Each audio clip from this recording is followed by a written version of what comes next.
La qualité, c'est bien faire les choses, même lorsque personne vous regarde, disait Henry Ford.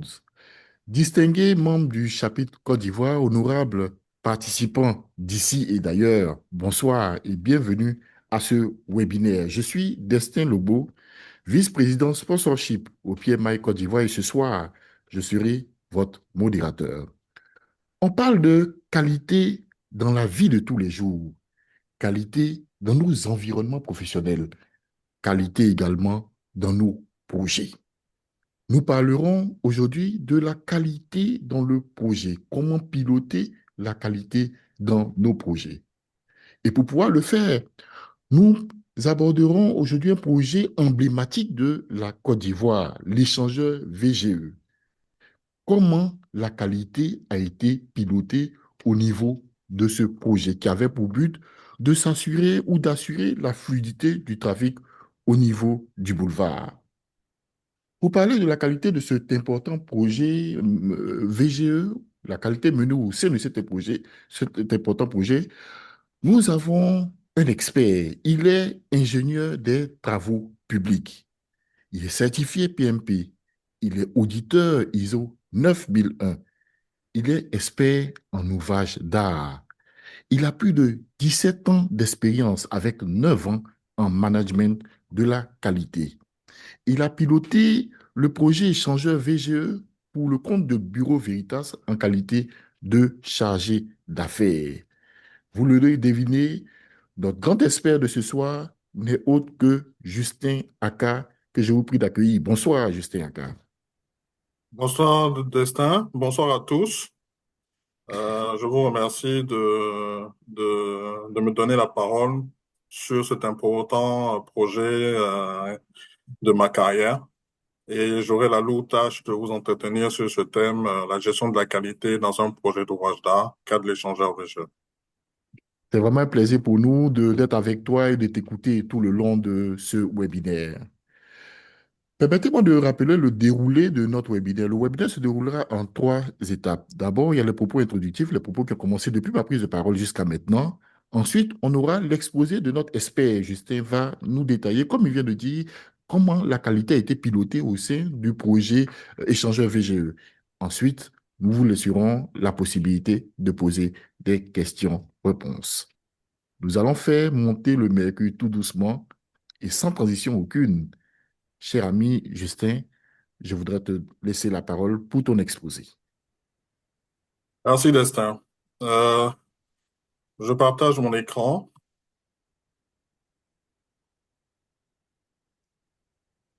OK, c'est bon. Donc, merci Destin Lebeau pour cette introduction. Nous allons entrer dans le vif du sujet. Donc, je suis Justin Akin, ingénieur des travaux publics, PMP, IRCA, MBA et 17 années d'expérience dans le domaine du BTP, dont 9 en management de la qualité, 5 années à Bureau Veritas dans le contrôle de la qualité. Donc, nous allons parler de la gestion de la qualité dans un projet d'ouvrage d'art cadre de l'échangeur VGE. Donc, nous allons avoir ce plan comme guide. Nous allons parler nous allons introduire nos propos, ensuite parler du management de la qualité de l'entreprise. Nous allons présenter les missions du Bureau Veritas et nous allons faire un cas pratique pour vous montrer un peu comment ça s'est passé sur un cas concret de l'échangeur VGE. Et nous allons terminer par la conclusion. En introduction, nous pouvons dire, nous allons sortir quelques définitions du thème, voilà, pour pouvoir le simplifier. Déjà, le mot qualité, selon le dictionnaire Larousse, c'est un ensemble de caractères, des propriétés qui font que quelque chose correspond bien ou mal à sa nature, à ce qu'on attend, à ce qu'on en attend. Aspect, manière d'être de quelque chose, ensemble des modalités sous lesquelles quelque chose se présente, ce qui rend quelque chose supérieur à la moyenne, ou bien des traits de caractère, manière de faire, d'être que l'on juge positivement. Donc, le dictionnaire à sa définition.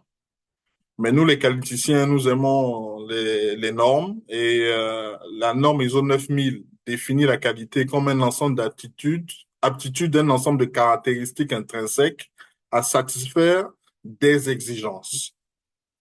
Donc, voici les deux définitions qu'on peut retenir, la définition du dictionnaire et celle de l'ISO 9000. Je pense que durant tout cet exposé-là, nous allons retenir la définition de l'ISO 9000, aptitude d'un ensemble de caractéristiques intrinsèques à satisfaire des exigences. Donc, il y a les caractéristiques intrinsèques d'un côté et il y a les exigences de l'autre. Qu'est-ce qu'un ouvrage d'art? Un ouvrage d'art, c'est une construction de génie civil destinée à franchir un obstacle. Cours d'eau, voie ferrée, route, vallée, dans le cadre d'une infrastructure de transport. Nous allons présenter l'échangeur VGE.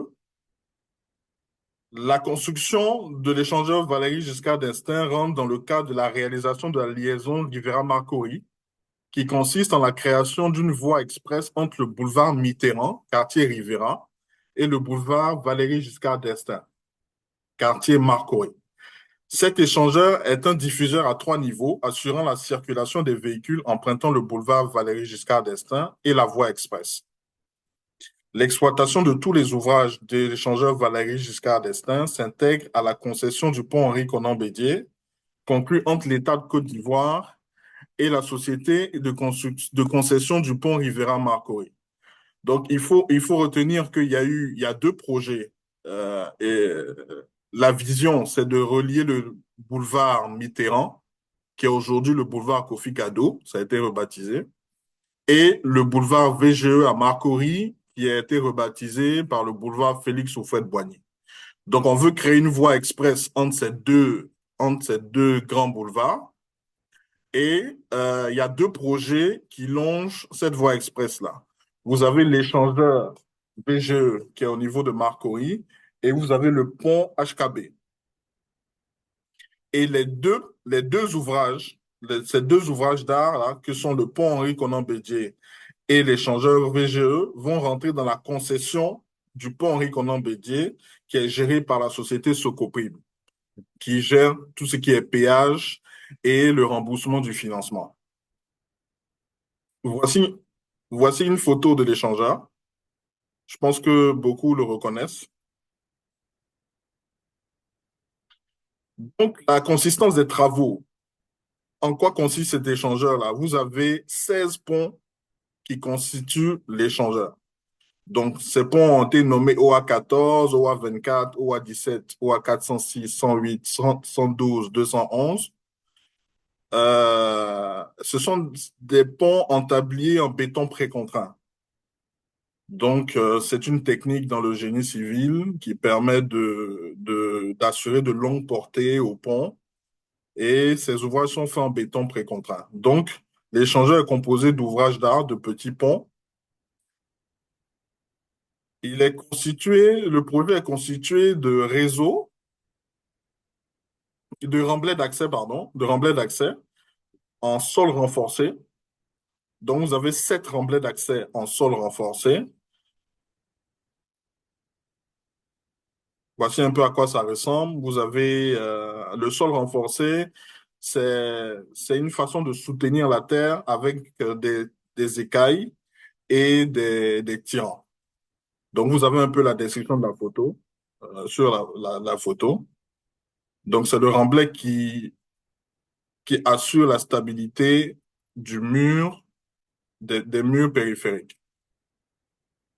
Les travaux au sol, il s'agit des travaux de chaussée. Euh, il s'agit des travaux de chaussée. Vous avez des travaux de chaussée de signalisation et d'éclairage qui sont réalisés au niveau de l'ancien carrefour, boulevard VGE, avenue Pierre et Marie Curie, et rendus nécessaires par la présence du nouvel échangeur. Donc ça, ce sont les travaux au sol. Vous avez aussi de l'assainissement dans le projet. Vous avez eu de l'assainissement dans le projet. Donc, les travaux d'assainissement ont consisté en la déviation du réseau d'assainissement existant de la ville d'Abidjan dans l'emprise des ouvrages qu'on devait construire. Et il était question de raccorder le réseau d'assainissement des ouvrages au réseau de la ville. Donc, c'est-à-dire quoi? C'est-à-dire, il va pleuvoir sur l'échangeur, il faut drainer cette eau. L'échangeur est dans l'emprise du réseau d'assainissement existant, donc il faut le dévier. Donc, on dévie le réseau d'assainissement existant et on raccorde au réseau de la ville le réseau d'assainissement des ouvrages d'art. Vous avez aussi les équipements, qui est tout ce qui est installation électromécanique, éclairage et tout ça, nécessaire à l'exploitation de la voie express et à son poste de péage. On va arriver aux parties prenantes clés du projet. Donc, dans notre dans cette slide, vous avez des parties prenantes clés. Donc, qui est le maître d'ouvrage? C'est le ministère des Infrastructures, c'est l'État à travers le ministère des Infrastructures économiques. Le maître d'ouvrage délégué, c'est l'AGEROUTE, toujours. Le maître d'œuvre, vous avez le BNET. L'entreprise, c'est SACPRM, qui est une filiale de Bouygues TP. Vous avez le bureau de normes de contrôle externe, Bureau Veritas, et bureau de normalisation de risque, Bureau Veritas. Donc, Bureau Veritas a eu deux missions sur ce projet-là. La mission de contrôle externe et la mission de normalisation de risque. Nous allons développer ces éléments-là ultérieurement. Donc, il faut retenir que maître d'ouvrage, l'État de Côte d'Ivoire, maître d'ouvrage délégué, l'AGEROUTE, maître d'œuvre, le BNET. L'entrepreneur, c'est SACPM, filiale de Bouygues TP, et le bureau de contrôle externe, Bureau Veritas, et bureau de normalisation de risque, Bureau Veritas. Voilà en ce qui concerne les parties prenantes clés. Les caractéristiques du projet, le financement, c'est État de Côte d'Ivoire, BOAD. Le budget du projet, c'est 25 milliards. Le délai d'exécution, c'est 23 mois. Et la date du démarrage des travaux, c'était le 23 novembre 2012. Nous allons reformuler notre thème. Nous avons une série de définitions et nous avons présenté l'échangeur. Donc, vous avez vu un peu de quel échangeur il s'agit, parce que de 2014 à aujourd'hui, il y a eu des ouvrages qui se sont faits sur le boulevard VGE, aujourd'hui boulevard Félix Houphouët-Boigny. Il y a eu l'échangeur de l'Amitié, il y a eu l'échangeur Aquaba, mais nous restons dans le cadre et l'appellation de l'époque, qui est échangeur VGE, qui est le diffuseur du trafic du pont HKB. Donc, notre thème, si on le reformule, donc, la gestion de la qualité dans un projet d'ouvrage d'art cadre de l'échangeur VGE, cela fait référence à l'ensemble des processus, outils et actions mises en place pour garantir que l'échangeur VGE soit conforme aux exigences techniques, normatives et contractuelles, tout en répondant aux attentes du maître d'ouvrage et des usagers. Pour traiter ce thème, nous allons développer le management de la qualité de l'entreprise et les missions du Bureau Veritas. Le management de la qualité de l'entreprise. Donc, nous allons parler de qu'est-ce que l'entreprise a mis en place pour respecter les exigences du projet. On parle de système de management de la qualité, quelques définitions. Client, organisme ou personne qui perçoit, qui reçoit un produit. Management de la qualité, activité coordonnée permettant d'orienter et de contrôler un organisme en matière de qualité. Système de management de la qualité, ensemble d'éléments corrélés interactifs permettant d'établir une politique et des objectifs et d'atteindre ces objectifs pour contrôler et orienter un organisme en matière de qualité. Ces définitions-là sont importantes. Ça va nous permettre de comprendre un peu de quoi on parle. Ça va déboucher sur la série des normes ISO 9000. Nous en avons trois. la norme ISO 9000 version, les versions actuelles, c'est la norme ISO 9000 version 2015, la norme ISO 9001 version 2015 et la norme ISO 9004 version 2009. La norme ISO 9000, c'est la norme de principes essentiels et vocabulaire. Donc, c'est celle qui plante le décor linguistique. L'ISO 9001, c'est la norme d'exigence. Qu'est-ce qu'il faut à un système de management de la qualité pour être un système de management de la qualité? Et la norme ISO 9004 donne des lignes directrices pour l'amélioration des performances. Durant la période des projets, les versions en vigueur étaient la norme ISO 9000 version 2005, la norme ISO 9001 version 2008 et la norme ISO 9004 version 2009. Donc, c'était les versions en vigueur. Qu'est-ce que c'est que la certification ISO? La certification ISO 9001 est un processus par lequel un organisme appelé organisme certificateur réalise un audit chez son client ou la structure demandant la certification afin de vérifier que celui-ci respecte toutes les exigences de la norme ISO 9001. Bon, c'est bien vrai, on parle de norme ISO 9001, on parle de certification, mais en clair, ça veut dire quoi mettre en place un système de management de la qualité? Quelqu'un qui veut mettre, une entreprise qui veut mettre un système de management de la qualité, ça veut dire qu'elle veut démontrer son aptitude à fournir un produit régulièrement de qualité et conforme aux exigences des clients et aux exigences légales et réglementaires. Et elle vise à accroître la satisfaction de ses clients par l'application efficace de ce système. Donc, il y a deux enjeux. Si je veux démontrer à mes clients que je suis capable de fournir un produit régulièrement conforme à leurs exigences. Ça, c'est la première chose. Et je veux démontrer que je m'améliore en permanence. Ce sont ces deux enjeux-là qui poussent les entreprises à mettre en place une norme ISO 9001 dans leur organisation. Voilà. Donc, Bouygues TP a essayé de mettre en place cette norme-là pour satisfaire les exigences du client qui était l'État de Côte d'Ivoire. Il faut dire que pour les systèmes de management de la qualité, il y a 5 niveaux de performance. Ça veut dire quoi? Ça veut dire que vous pouvez être certifié aujourd'hui, mais deux entreprises certifiées n'ont pas le même niveau de performance, n'ont pas la même maîtrise du risque d'insatisfaction client. Vous avez 5 niveaux de performance qui sont définis dans l'ISO 9004. Vous avez le fonctionnement de base, le niveau 1, le niveau 2, défini, planifié et suivi, le niveau 3, maîtrisé, le niveau 4, optimisé, le niveau 5, en amélioration permanente. Donc, plus une entreprise atteint des niveaux supérieurs, plus elle est à même de gérer le risque d'insatisfaction client en anticipant même sur les besoins. Elle garantit ainsi sa pérennité.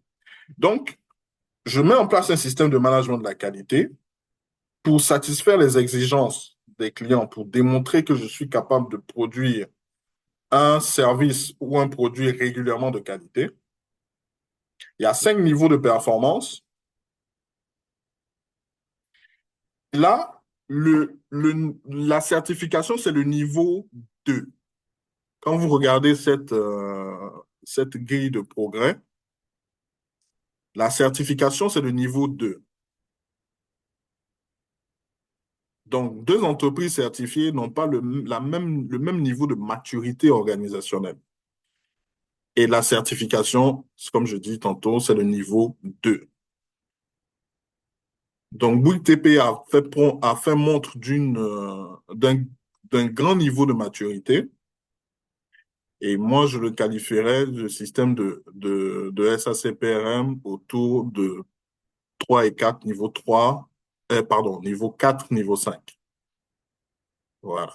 Euh, vous avez ici ce qu'on retrouve dans les différents systèmes, dans les différents niveaux de maturité. Donc, par exemple, je vais prendre un cas simple. Une entreprise qui, qui est au niveau défini, planifié et suivi. Par exemple, au niveau du management des processus, vous avez chaque entité composant l'organisme définit ses activités, ses résultats, cette interface afin d'optimiser ses performances. Donc, la norme ISO 9004 vous définit ce que vous retrouvez comme pratique, ce que vous retrouvez comme, comme fait dans les différents niveaux de performance d'un système de management de la qualité. C'est ce qui est défini dans cette slide. On va parler du système de management de Bouygues. Bouygues TP est l'actionnaire majoritaire d'SACPRM et a développé son système de management de la qualité certifié ISO 9001 version 2008. Le garant du bon fonctionnement de ce système est la direction générale, avec pour cheville ouvrière le département qualité. Donc, Bouygues TP, actionnaire majoritaire de sa CPRM, a un système de management de la qualité certifié ISO 9001.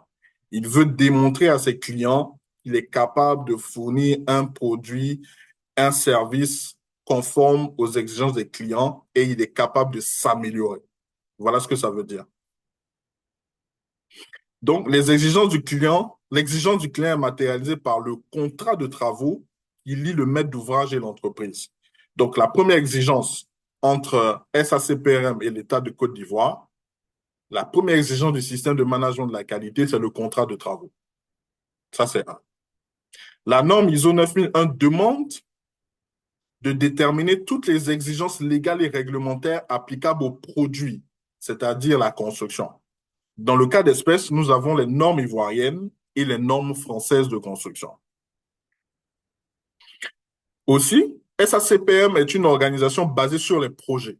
Et voilà où le PMBOK intervient. Elle a utilisé le PMBOK version 5. Donc, on était à la version 5 en 2014, comme exigence dans son système de management de la qualité.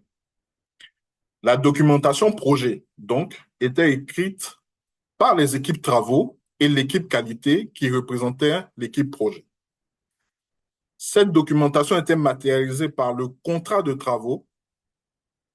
Pardon, cette documentation était maîtrisée par un logiciel de gestion des documents. Les documents étaient ceux exigés par le contrat de travaux, la norme ISO 9001, le PMBOK version 5 et l'entreprise pour les besoins de son organisation. Donc, si on résume, l'État de Côte d'Ivoire veut construire un échangeur, l'échangeur VGE, de 25 milliards. On fait appel à Bouygues TP. Bouygues TP crée une filiale qu'on appelle SACPM, Société Anonyme de Construction du Pont Rivera Marcory. C'est cette société qui a construit le pont Henri-Konan Bédié. C'est cette société aussi qui a construit l'échangeur VGE. Donc, pour respecter les exigences de l'État, OK, Bouygues va dire, moi j'ai un système de management de la qualité qui est certifié ISO 9001, qui est une norme internationale qui me permet de démontrer à tous mes clients que je suis capable de produire un service régulièrement conforme à leurs exigences. Ce système de management de la qualité, il va prendre comme première exigence le contrat de travaux. Il va prendre comme exigence les exigences de la norme ISO 9001. Il va prendre en compte le PMBOK parce que nous sommes dans un environnement de projet. Ce que nous livrons, c'est un échangeur. C'est tout un projet que nous avons à livrer. Donc, je vais mettre en place, Bouygues va mettre en place les bonnes pratiques en matière de gestion de projet, le PMBOK. Donc, il y a des exigences de documentation. Il y a eu un logiciel de gestion des documents. Je pense que vous avez vu dans la version 2005, qui sont des outils, ça fait partie des outils de maîtrise. Donc, on a eu droit à toute la documentation du PMBOK, toute la documentation de l'ISO toutes les exigences normatives ont été prises en compte, non seulement pour tout ce qui est produit de la construction, tout ce qui est normes techniques de conception, tous ces éléments-là ont été des données d'entrée dans le système de management de la qualité pour pouvoir livrer la construction. Voilà ce qu'on pouvait dire sur le système de management de la qualité, le BOITP. Aussi, le contrôle de l'exécution des travaux se fait au niveau de l'entreprise par l'existence d'un contrôle interne. Donc maintenant, là, on parle maintenant de comment on contrôle la construction. Donc, on a un contrôle interne. Donc, les équipes travaux contrôlent leurs propres tâches et ces équipes travaux ont été appuyées par un contrôleur qualité interne rattaché au département qualité de l'entreprise. Donc, le département qualité rattache quelqu'un pour appuyer le contrôle interne de l'entreprise. Pour chaque ouvrage, un plan de contrôle qualité et une fiche de contrôle sont établis conformément au plan de management de la qualité établi. L'entreprise a implémenté d'autres normes. Il faut comprendre que la norme ISO 9001 n'est pas la seule norme appliquée dans le cadre, qui a été appliquée dans le cadre de ce projet. Il y a eu l'OSAS 18001 pour la sécurité et la santé au travail. Et il y a eu l'ISO 14001 version l'ISO 14001 pour l'environnement. Pour la petite anecdote, l'entreprise s'est donné un challenge. Le challenge de l'entreprise, c'était de livrer l'échangeur, tout le projet, c'est-à-dire et l'échangeur et le pont HKB, le jour d'anniversaire de la première dame, qui était Madame Dominique, qui est Madame Dominique, actuellement encore Madame Dominique Ouattara. Et il y a eu même un feu d'artifice. Donc, ça montre le niveau de maîtrise. Nous sommes le 23 novembre 2012. On dit à l'État de Côte d'Ivoire, et notamment au président de la République, Monsieur le Président, nous allons livrer l'échangeur et livrer le projet le jour d'anniversaire de Madame Dominique Ouattara. Vous convenez, moi, que ce n'est pas tout le monde qui offre un pont à sa compagne le jour de son anniversaire. Donc, ça a été vraiment non seulement un challenge, et quand vous dites ça à un client, ça montre un peu le niveau de maîtrise que vous avez sur le projet. Nous allons parler d'un autre prestataire, d'une autre partie prenante clé sur le projet, qui est Bureau Veritas. Il faut rappeler que Bureau Veritas sur le projet a, a eu deux missions. La mission de contrôle externe des travaux et la mission de normalisation de risque. Nous allons les définir, ces missions-là. La mission de contrôle externe est définie dans un texte, dans une norme technique qu'on appelle le fascicule 65, qui est exécution des ouvrages de génie civil en béton armé ou précontraint. C'est un fascicule qui entre en données d'entrée du système de management de la qualité et définit deux types de contrôle. Le contrôle intérieur, qui a pour but de s'assurer de la maîtrise des ressources et des moyens mis en œuvre pour respecter les exigences du marché au plus près du terrain et de façon opérationnelle. Les procédures d'exécution, l'organisation et les missions du contrôle intérieur sont définies dans le plan d'assurance qualité de l'entreprise en charge des travaux. On peut être amené à distinguer au niveau du contrôle intérieur le contrôle interne. On a parlé tout à l'heure avec le système de management de la qualité. Le contrôle interne, contrôle par l'exécutant de ses propres tâches. Et vous avez le contrôle externe. Contrôle externe qui est surveillance et assistance du contrôle interne par un organisme indépendant à la chaîne de production.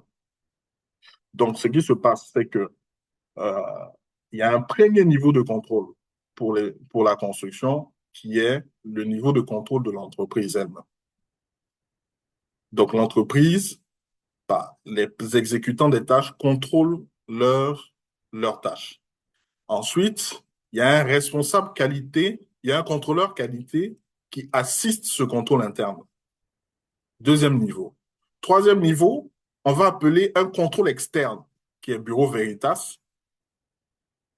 qui est régi par un contrat avec SACPRM, pour dire, OK, euh, on va lever des points d'arrêt. Un point d'arrêt dans les travaux, c'est un point où on n'avance pas sans la validation de quelqu'un, notamment le bureau de contrôle externe. Donc, si je résume, le fascicule 65, qui est une exigence normative pour le système de management de la qualité de SACPRM, va définir deux niveaux de contrôle. Le niveau de contrôle interne, pardon, le contrôle intérieur et le contrôle extérieur. Le contrôle intérieur, il y a le contrôle interne et le contrôle externe. Le contrôle extérieur est fait par le BNET. Le contrôle interne, vous avez le contrôle par l'exécutant et le contrôle externe est fait par une entité externe au projet, qui est Bureau Veritas, mais qui vient à des points critiques, à des points clés du processus qu'on appelle les points d'arrêt. La deuxième mission, c'est la mission de contrôle technique solidité ou mission de normalisation de risque. Cette mission-là intervient dans le cadre de la garantie décennale. Pour simplifier les choses, l'État demande à ce qu'il y ait une police d'assurance qui va prendre en compte tous les aléas techniques liés à la construction. Donc, l'État donne son ouvrage à SACPRM. Elle va dire, messieurs, à la fin de l'ouvrage, vous me produisez une assurance parce que je ne veux pas être comptable des dégâts et des aléas techniques, des défauts de conception que vous avez eus lors de l'exécution des travaux. Et pour mettre en place cette garantie décennale, c'est une garantie sur 10 ans, il faut que moi, en tant qu'assureur, pour l'assurance, c'est pas son travail, c'est pas son métier. Donc, elle va contacter un cabinet. Le cabinet a pour but de fournir des rapports à des assureurs pour définir le niveau de risque dans la construction. Donc, Bureau Veritas est contacté. Ça pouvait être d'autres bureaux, mais sur ce projet, c'était Bureau Veritas. Bureau Veritas est contacté. Donc, suivez l'opération et fournissez-moi des rapports pour que je puisse apprécier le risque et le montant de la police d'assurance pour la garantie décennale. Donc, voici l'enjeu de la mission de contrôle technique solidité. Dans le cadre de cette mission, il y a des rapports types qui sont normalisés. Dans le cadre de la norme NFP 0300 des bureaux de contrôle, vous avez le RD0, le RD1, RD2, RD3, RD4, RD5, RD6. Mais dans le cadre de l'échangeur VGE, les rapports qui ont été transmis, c'est le RD0, RD1, RD3 et RD6. Et dans le cadre de la mission de contrôle technique également, il y a ce qu'on appelle le rapport final de contrôle technique qui consigne tout ce qui est exigence non suivie des faits. Voilà. Donc, en combinant ces deux missions, vous avez une mission de contrôle technique avec suivi permanent des travaux. La mission de contrôle technique avec suivi permanent des travaux de construction de l'échangeur Valéry Giscard d'Estaing attribué à Bureau Veritas répond à deux exigences majeures du marché de travaux de l'entreprise, à savoir l'établissement d'une police d'assurance et le respect de son plan assurance qualité approuvé par le maître d'ouvrage et présentant un contrôle externe. Je vais encore récapituler pour que ce soit un peu plus clair pour vous. SACP met un système de management de la qualité pour répondre à son client qui est l'État de Côte d'Ivoire, qui lui donne 25 milliards pour construire un échangeur. SACPM dit, OK, moi j'ai un système de management de la qualité, je suis capable de démontrer que je peux le faire. OK. Dans le marché de travaux, il y a une norme qui est en vigueur, qui est le fascicule 65, qui définit les niveaux de contrôle. Vous avez un contrôle intérieur et un contrôle extérieur. Donc, dans le contrôle extérieur, il est fait par le BNet et le contrôle intérieur, il est fait par les équipes travaux et Bureau Veritas. Bureau Veritas, ensuite, a une mission supplémentaire qui est de mettre en place, d'aider à mettre en place la garantie décennale. Donc, elle va fournir des rapports aux assureurs. Ces rapports-là vont permettre à l'assurance de fixer le montant de la police en fonction du niveau de risque. Donc, si le bureau de contrôle vous avait demandé de faire des choses et que vous n'avez pas pu faire, ce que vous n'avez pas pu faire va rester dans un rapport final de contrôle technique qui va définir le niveau de risque de votre construction et la police d'assurance que vous devriez payer pour garantir tous les aléas techniques liés à la conception et à l'exécution des travaux. Donc, les interventions de Bureau Veritas, mission solidité et mission de contrôle externe, vont emporter sur les fondations profondes, les semelles, les tabliers, les remblais d'accès, les équipements du tablier, les chaussées et le réseau d'assainissement. Comment se fait cette mission de Bureau Veritas? La mission se déroule en deux phases. Donc, il y a une première phase de contrôle des documents d'exécution. Donc, Bureau Veritas doit recevoir les documents d'exécution, que sont les plans des constructions, plans des fondations, plans des semelles, plans des tabliers, et elle va donner un avis technique. Et la deuxième phase, c'est un contrôle sur site.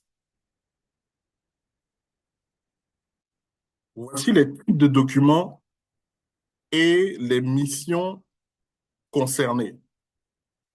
Je rappelle que Bureau Veritas a deux missions. Le contrôle externe pour la levée des points d'arrêt, qui sont des points clés au niveau de la construction, et il y a la mission de contrôle technique pour la mise en place de la garantie décennale. Dans le cadre de ces missions, les documents d'exécution, les documents du système de management de la qualité vont être transmis à Bureau Veritas pour analyse.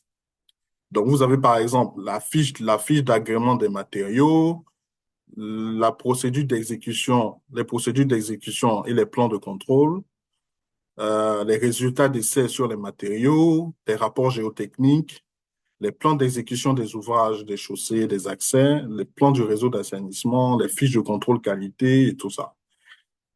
Mais par ailleurs, en plus de ces documents, on recevait les plans de management. Je parle à des PMP, je parle aux gens du PMI. Donc, on recevait plan de management de la qualité, plan d'amélioration des processus, plan de management des coûts, plan de management des délais, plan de management des risques. Donc, en fait, Bouygues veut démontrer à son bureau de normalisation des risques comment il gère le projet. Et ça permet d'avoir une vision un peu plus claire de l'organisation qui est mise en place. Donc, tous les documents ont été analysés. Il y a des documents qui ont été hors mission compte tenu du contrat pour le contrôle externe ou du contrat pour le contrôle technique solidité. Mais les documents du système de management, les documents PMBOK ont été reçus par Bureau Veritas. Non seulement ça montre le sérieux dans l'organisation du travail, le sérieux ça permet d'apprécier comment l'entreprise arrive à mettre un ouvrage qui répond aux exigences du client et aux exigences normatives. Phase numéro 2, le contrôle des travaux sur site se fait à deux niveaux. Il y a la levée des points d'arrêt qui consiste essentiellement à remplir une fiche de contrôle. Et il y a des contrôles inopinés qui rentrent en ligne de compte dans la mission de contrôle technique solidité pour la garantie décennale. En résumé, deux missions, contrôle externe, contrôle décennal. Dans la décennale, je vais regarder les plans. Dans la décennale, je vais faire des contrôles inopinés et faire des rapports de terrain. Dans la mission de contrôle externe, je vais lever des points d'arrêt. On verra un cas pratique dans le point 4. À la fin de chaque mois des travaux, Bureau Veritas faisait un rapport de synthèse de ces deux missions et ce rapport était transmis à SACPR. Organisation de la mission de Bureau Veritas. Permettez-moi de citer mon patron, qui est M. Ladi Kouyaté, manager construction et chef de projet. Et moi, j'étais l'ingénieur chargé d'affaires sur ce projet. Les documents étaient analysés par l'équipe d'Abidjan, par moi et par l'équipe de Paris. Donc, les documents de conception de la phase 1, c'est-à-dire les plans de conception, les rapports géotechniques, dont une partie était faite à Abidjan et une partie était faite à Paris. Le logiciel de maîtrise de gestion des documents était Aviso. Donc, voici un peu l'organisation de la mission. On va faire un cas pratique. On a dit beaucoup de choses, mais il faut que vous voyez visuellement de quoi on parle. Bon, voici un schéma, le schéma d'une pile de l'échangeur. À gauche, vous voyez un schéma synthétique. OK? Vous avez des pieux, qui sont des fondations profondes. Vous avez la semelle et puis vous avez le fût. Ce sont des éléments qui sont apparents. Le fût, c'est l'élément ça fait partie des éléments qu'on voit au niveau de l'échangeur. À droite, vous voyez une semelle. Donc, les puits ont été déjà réalisés. Et à droite, vous voyez une semelle. Donc, question, comment on contrôle la réalisation de cette semelle? Contrôle d'une semelle de l'échangeur.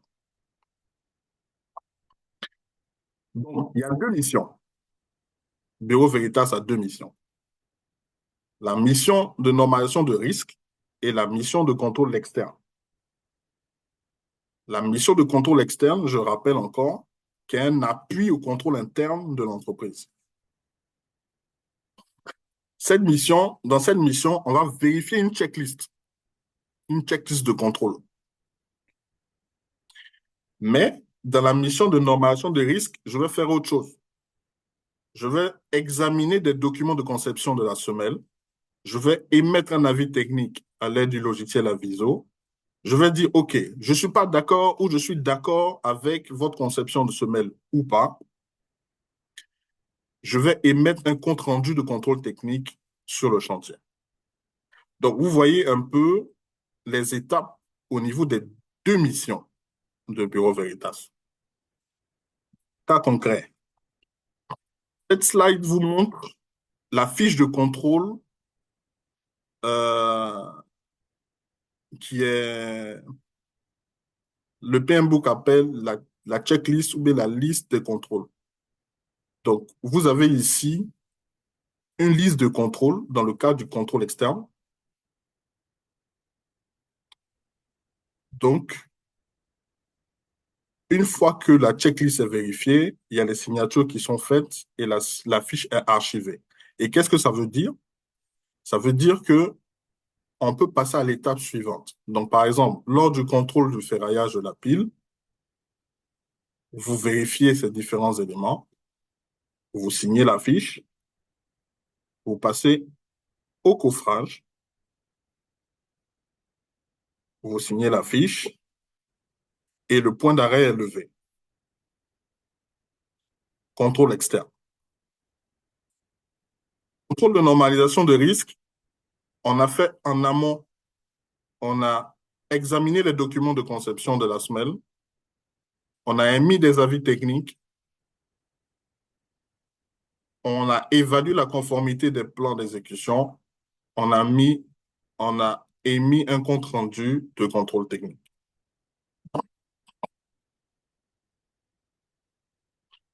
Conclusion, on peut dire. La maîtrise du projet de l'échangeur VGE s'est opérée à plusieurs niveaux afin de respecter les exigences du client. Premier niveau, l'entreprise a mis en place un système de management de la qualité de grande maturité et certifié ISO 9001 version 2008 en vue de satisfaire aux exigences du client.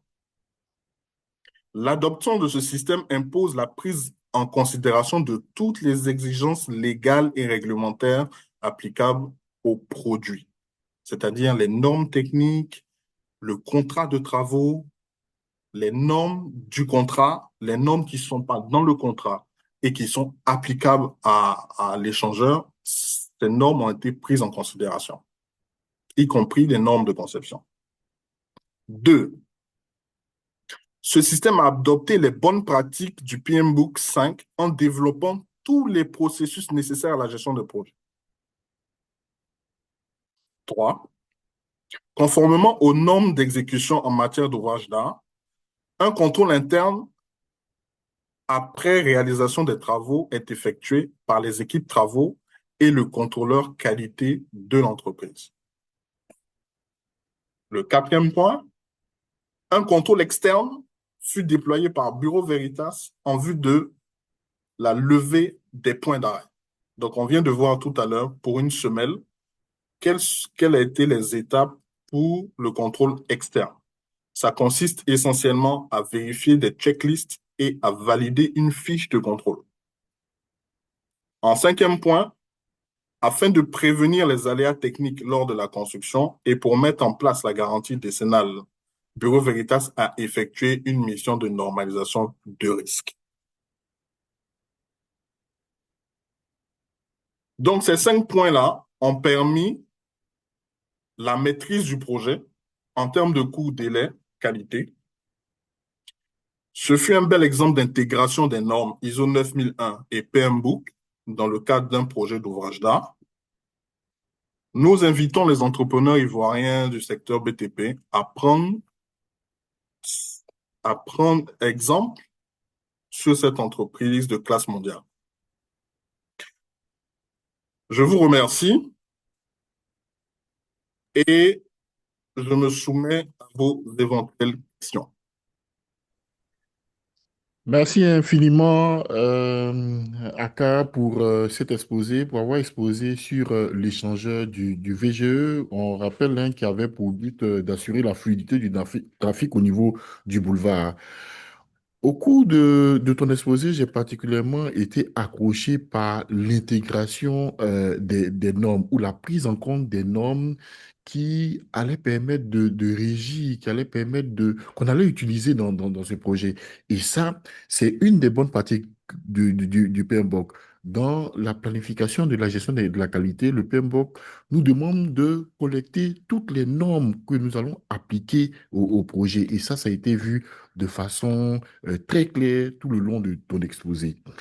Dans la gestion de la qualité, c'était une affaire de processus et de procédure. Donc, la qualité qui a deux niveaux, la qualité au niveau des processus, mais vérifier aussi la qualité au niveau des produits. Donc, on a vu un peu le processus que vous avez mis en place. Et en fin de compte, on a vu la qualité au niveau du produit même, où vous avez montré des pieux, vous avez montré, voilà, et vous avez assuré la qualité, vous avez vérifié la qualité au niveau du produit même. En tout cas, vraiment, merci beaucoup pour cet exposé qui a été assez clair, mais c'est sûr que des questions pourraient venir de l'auditoire et donc on permet maintenant aux participants de poser leurs questions. Mohamed, s'il te plaît, est-ce que tu pourrais nous remonter les questions qui ont été posées euh, afin que notre expert puisse y répondre? Merci. D'accord, merci. Donc, pour la première question, venant de M. Emmanuel Soro. Comment avez-vous géré les plaintes liées aux embouteillages persistants durant la période des travaux? D'accord, je peux y aller directement? Oui, OK, directement, oui. Je peux y aller? Oui, oui, bien sûr. D'accord. Euh, euh, c'est toujours comme ça dans le cas d'un ouvrage d'art, hein. Il y a une période où il y a beaucoup d'embouteillages parce que on dévie le trafic, parce qu'on doit faire les fondations de l'ouvrage. Donc, il y a une déviation du trafic au pied de l'ouvrage et on peut pas y échapper, hein. Il y a eu des embouteillages, ça a été difficile. Mais il y va de la réactivité de l'entreprise, parce que si on s'éternise, les embouteillages vont s'éterniser. Donc, l'entreprise a eu 23 mois pour exécuter ses travaux. Il y a eu 23 mois de déviation. Donc, on dévie le trafic en fonction de l'avancement des fondations. Donc, on fait les fondations, on dévie le trafic d'abord pour pouvoir permettre à l'entreprise, à l'équipe travaux, de pouvoir faire les fondations. Et ensuite, on remet le trafic pour continuer, ainsi de suite, ainsi de suite. Donc, on peut pas échapper. On peut pas échapper aux embouteillages et tout ça. Quand il y a un ouvrage là en zone urbaine, il y a toujours l'étape de déviation de trafic où on resserre les voies, où, on adapte, on réadapte le plan de circulation de la ville au niveau de la zone. Donc, voilà, c'est ce que je peux dire. Donc, adaptation du plan de circulation, mise en place de déviation, mais vous ne pouvez pas vraiment échapper aux embouteillages. Il y va de la qualité de l'entreprise de faire vite pour qu'on puisse rétablir un trafic et une circulation normale. OK, merci. Pour la deuxième question, est-ce que dans ce projet, vous avez établi une matrice de traçabilité d'exigence? Pouvez-vous nous décrire brièvement la démarche et la matrice? Oui, il y a eu une matrice de traçabilité des exigences. Je ne peux pas je ne peux pas sortir le document parce que il est, non seulement je l'ai pas en ma possession et ça fait partie des documents confidentiels du projet. Mais cette matrice a été faite. Cette matrice a été reçue par Bureau Veritas, mais dans le cadre des missions de Bureau Veritas, ça a été analysé comme hors mission, en griffe. Pourquoi? Parce que c'est un document qui montre comment l'entreprise a tracé les exigences, mais dans le cadre des missions de Bureau Veritas, on statue factuellement sur la solidité de l'ouvrage. Donc, vous pouvez faire un joli document pour me dire, OK, voilà, je vais prendre les exigences de telle norme pour la mettre dans tel ou tel aspect du contenu. Mais factuellement, Bureau Veritas va dire, bon, nous, on est là pour faire tenir l'ouvrage. Nous, on est là pour que ça tienne, pour que ça se casse pas la gueule. Donc, montrez-moi le plan des pieux. Montrez-moi le plan des semelles. Montrez-moi le plan des fûts. Montrez-moi le plan des tabliers. Donc, c'est bien beau le document de management en termes d'appréciation de votre capacité organisationnelle et de votre capacité managériale pour délivrer, c'est bien, mais de façon factuelle, Bureau Veritas va analyser les plans d'exécution, les plans de conception. Voilà un peu. Donc, je ne peux pas, mais je vous assure que cette matrice de traçabilité des exigences, ces éléments ont été pris en, puisque sa finalité, c'est de tracer l'exigence jusqu'au contenu. Donc, le contenu a été analysé conformément aux exigences normatives. Donc, elle a eu son utilité et dans le cadre des missions de Bureau Veritas, il y a eu des avis techniques sur le contenu. OK. On va passer à la troisième question. Quelles Hein. difficultés avez-vous rencontrées dans la gestion de la qualité au cours du projet? D'accord. Les difficultés, vous savez, un chantier, il est toujours conflictuel. Il est toujours conflictuel et il y a toujours des arbitrages entre qualité, coût, délai, exigences du bureau de contrôle, voilà. Donc, on a émis des avis techniques. Il y a eu des avis techniques qui ont été émis par Bureau Veritas. Il y a eu des avis techniques qui ont été émis par Bureau Veritas. Et au fur et à mesure, les équipes de travaux ont statué sur ces avis techniques-là pour pouvoir les lever. Donc, il y a eu souvent des problèmes de compréhension. Il y a eu souvent des problèmes de,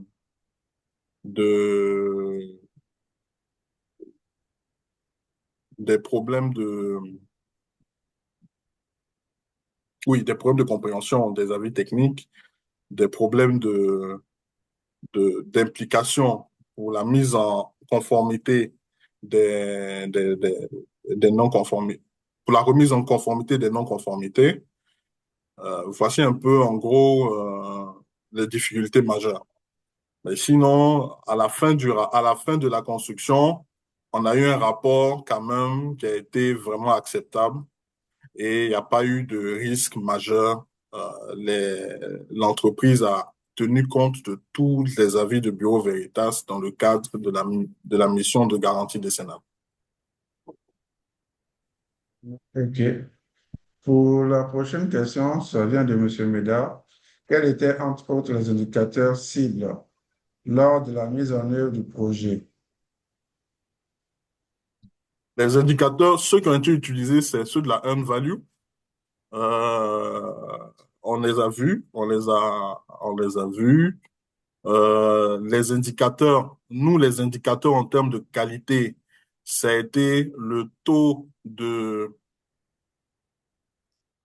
clôture des non-conformités, c'est-à-dire les non-conformités étaient émises, donc il fallait les clôturer.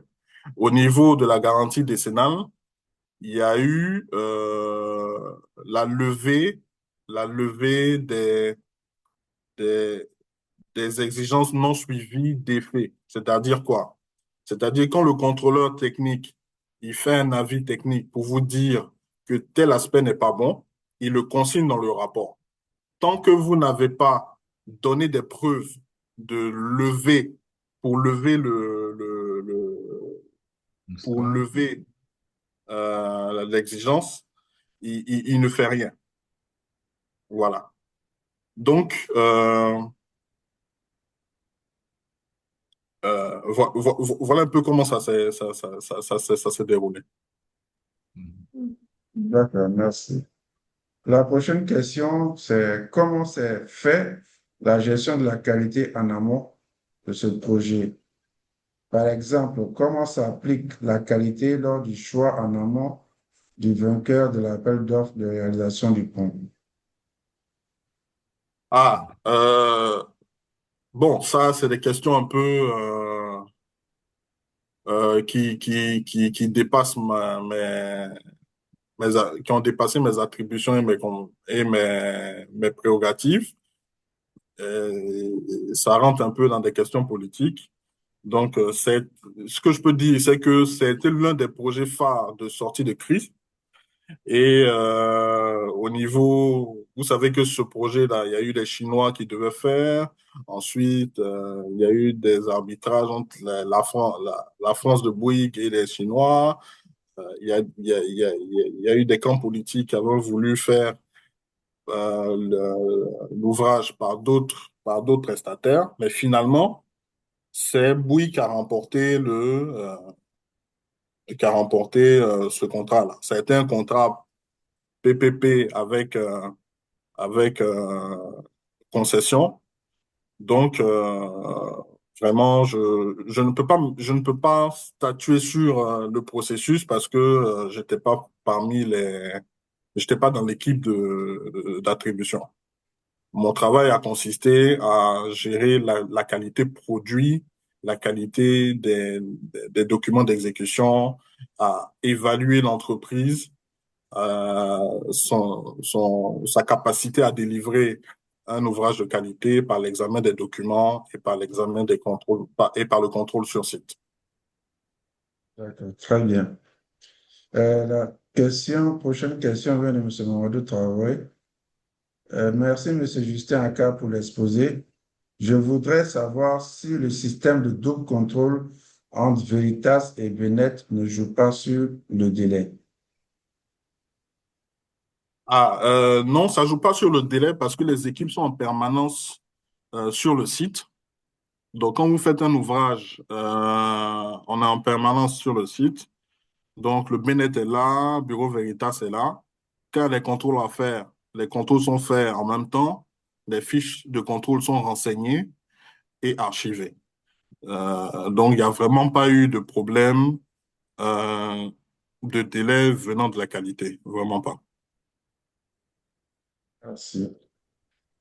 Prochaine question sur ce projet. Est-ce que vous avez rencontré des cas de non-conformité? Si oui, comment cela a été géré?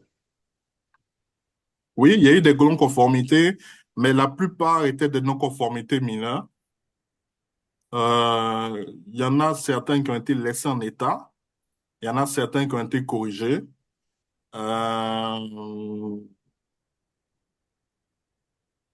voilà, c'est ce que je peux dire, hein. C'est ce que je peux dire.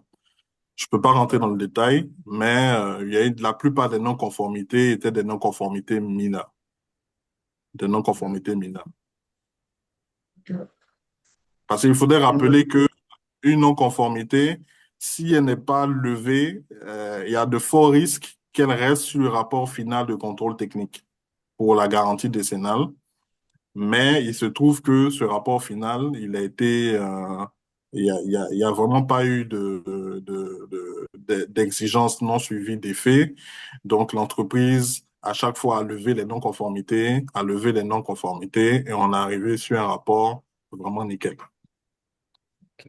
Parfait. Cette question vient de M. Kwadjo, Batier Yao. On parle de la gestion de la qualité d'un livrable et vous avez uniquement parlé des normes ISO. Qu'en est-ce de la méthode de Lean Six Sigma? Pouvons-nous également utiliser cette approche en gestion de qualité dans un projet? Bon, les méthodes de Lean Six Sigma, tout ça, ce sont des bonnes pratiques qui sont insérées dans le système de management de la qualité. Je me doute fort que Bouygues utilise ces éléments-là pour perfectionner son système. Je ne peux pas rentrer dans le détail. Mais ce que je peux dire et que j'ai développé un peu dans la partie maturité du système, c'est pour dire quoi? Deux entreprises certifiées aujourd'hui n'ont pas le même niveau de réponse, n'ont pas le même niveau de réponse aux clients. Voilà. Si vous mettez, et je me doute bien que Bouygues utilise ces outils-là au niveau groupe pour pouvoir affiner ses processus, affiner ses procédures, euh, ce sont ces éléments-là qui contribuent à la maturité de leur système de management de la qualité. Voilà. Je ne peux pas dire dans le détail, mais ce que je sais, c'est que toutes ces méthodes de Lean et tout ça permettent d'avoir un système de plus en plus mature. Plus votre système est mature et plus vous êtes capable de répondre efficacement aux besoins du client. Plus vous raffermissez votre, votre confiance auprès du client sur l'atteinte des objectifs qu'il vous fixe. Voilà ce que je peux dire. D'accord. Merci. D'accord, merci. Mohamed, il y a aussi une main qui est levée, je crois, Monsieur Ta, Luc, je vois D'accord, qui a la main levée. On voudrait lui permettre de poser sa question. Et puis là, il est 20h08. On va chercher à clore ce webinaire avec ta permission, bien sûr. Donc, Luc, vous pouvez parfait. ouvrir votre micro. Monsieur Ta, vous pouvez ouvrir votre micro et prendre la parole. Vous avez la main levée.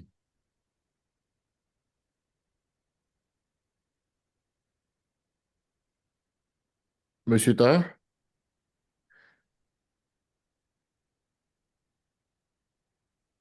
Allô? Oui, nous vous écoutons. D'accord. Merci bien, merci. Et merci à M. Akaju pour son excellent exposé. Donc, moi, c'est M. Tajoel, je suis technicien géomètre topographe. Et D'accord. j'ai deux questions à poser.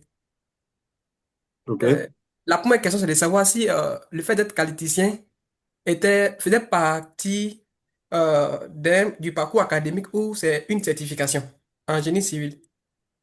Et la deuxième question, c'est euh, quand c'est l'entreprise exécutante qui choisit son bureau de contrôle, est-ce que cela ne crée pas un conflit d'intérêt sur la qualité du livrable? D'accord, je comprends. D'accord, je vais répondre à ta je vais répondre à ta première question. Euh, euh, J'étais pas qualiticien à l'époque du projet. J'étais ingénieur des travaux publics et je faisais du contrôle qualité. Voilà, je travaillais pour la qualité de la construction, pour la solidité des ouvrages. C'est après ce projet que, franchement, vu tout ce qui a été déployé, et ma vision était de dire, mais pourquoi des entreprises étrangères arrivent à faire ça et en Côte d'Ivoire, on n'arrive pas à faire ça? Quel est le gap? Je me suis posé cette question-là. Je dis, mais quand j'ai analysé, j'ai dit, il y a deux choses à faire. Il y a la qualité, puisque pour pouvoir délivrer, l'entreprise a mis en place un système de management de la qualité. Et il y a le PMBOK. Donc, qu'est-ce que j'ai fait? J'ai appris la qualité. J'ai fait une certification IRCA, ISO 9001, de responsable d'audit des systèmes de management à Bureau Veritas et je me suis formé sur la qualité. Donc, tu peux te former en master en management de la qualité ou faire une certification en ISO 9001. Voilà, ça pourra compléter ton background et tu pourras exercer en tant auditeur ou responsable qualité dans le secteur du BTP. Deuxième question, pour répondre à ta deuxième question, il faut dire que euh, en Côte d'Ivoire, l'entreprise est libre de choisir son bureau de contrôle. Le bureau de contrôle peut être imposé aussi par le maître d'ouvrage. Une entreprise aussi peut contracter librement avec un bureau de contrôle. Les bureaux de contrôle sont régis aussi par des systèmes de management de la qualité. Ils ont leur système de management de la qualité. Ils ont leur impartialité, ils ont leur déontologie, ils ont leurs normes. Donc, les bureaux de contrôle, ils vont travailler de façon indépendante et impartiale. Donc, c'est régi par une certaine éthique. Donc, il y a une éthique à respecter. Euh, il y a la déontologie aussi du domaine à respecter. Donc, vraiment, il y a pas conflit d'intérêt. Il y a vraiment pas de problème. Voilà, il y a vraiment pas de problème. Tu peux choisir un bureau de contrôle. Il va travailler efficacement selon la norme NFP la norme N0, la norme de bureau de contrôle. Il va te faire la même mission, examiner tes documents techniques, aller sur site pour vérifier la conformité. Il va te faire un rapport de contrôle technique. Il va te faire des rapports aux assureurs. Pourquoi aussi il n'y a pas de problème à ce niveau? Parce que c'est lui qui prend le risque. Parce que quand tout le monde part du chantier, quand il y a un problème, on dit que le bureau de contrôle était là, il a tout vu. C'est à lui on pose les questions, on ne pose plus les questions à l'entreprise pour l'instant. Quand il y a un pépin sur un chantier, par exemple, on est dans le cadre de la garantie décennale, il y a un pépin. Je touche du bois, il y a un pépin. Mais la première question à qui on pose, la première personne à qui on pose les questions, c'est le bureau de contrôle. Donc, il n'a pas intérêt à se louper. Voilà, ce sont ces rapports qu'on lit. Ce sont, euh, ce sont ces actions qu'on analyse. Est-ce qu'il a bien fait son travail? Et voilà. Et ça, après, ça se joue à des questions à un jeu d'assurance. Voilà. Donc, il faut noter que le bureau de contrôle aussi, il prend une responsabilité et sa responsabilité est engagée dans la solidité de l'ouvrage. Donc, c'est lui qui doit se prononcer sur la solidité de l'ouvrage. Ok. Bien, merci infiniment, Aka Justin. Le temps imparti à ce webinaire, je sens qu'on aurait pu parler de qualité dans la gestion des projets, qualité dans un ouvrage d'art tout le long de cette soirée. Malheureusement, nous avions 1 heure pour pouvoir le faire et on a débattu pratiquement en 1 heure, 1 heure 10. Je voudrais, avant de clore ce propos, donner quelques informations sur les prochains webinaires, pour les prochains événements et webinaires du PMI Côte d'Ivoire. Te donner l'occasion, frère Justin, de donner ton mot de fin. Je remercie à tous les participants du domaine ou pas. J'ai utilisé un langage un peu technique, mais il fallait que j'illustre de façon fidèle ce qui s'est passé par l'intermédiaire des systèmes de management de la qualité, par, euh, par l'utilisation des normes ISO et PMBOK, et aussi présenter les missions du Bureau Veritas en contrôle externe et en contrôle de normalisation de risque. Il faut dire que ce projet a été un exemple pour moi et a façonné ma carrière. C'est grâce à ce projet-là que j'ai pu faire une certification, que j'ai compris qu'il fallait faire une certification PMP pour comprendre de quoi on parle dans cette affaire.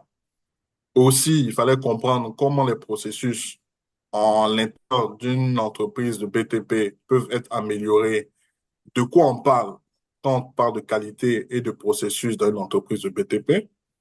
Et franchement, j'espère que ce webinaire pourrait inspirer les entrepreneurs qui ont participé à mettre en place des systèmes de management de la qualité efficaces, basés aussi sur les bonnes pratiques du PMBOK, qui puissent se certifier, qui puissent certifier leur système de management de la qualité selon la norme ISO 9001.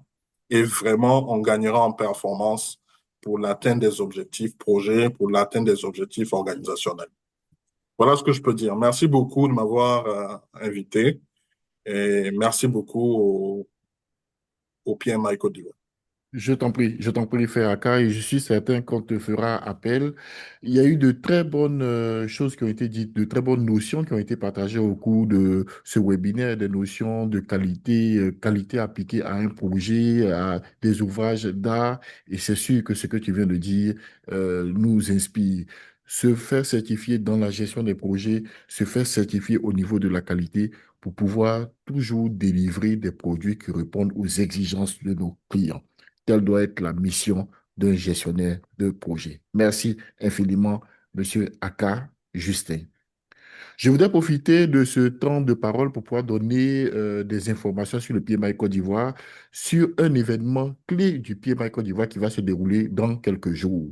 Le samedi 29 novembre 2025, de 8 heures à 13 heures à CEGCI au plateau, à la maison du patronat, nous aurons notre grand événement du PMI Côte d'Ivoire, l'IPMD 2025.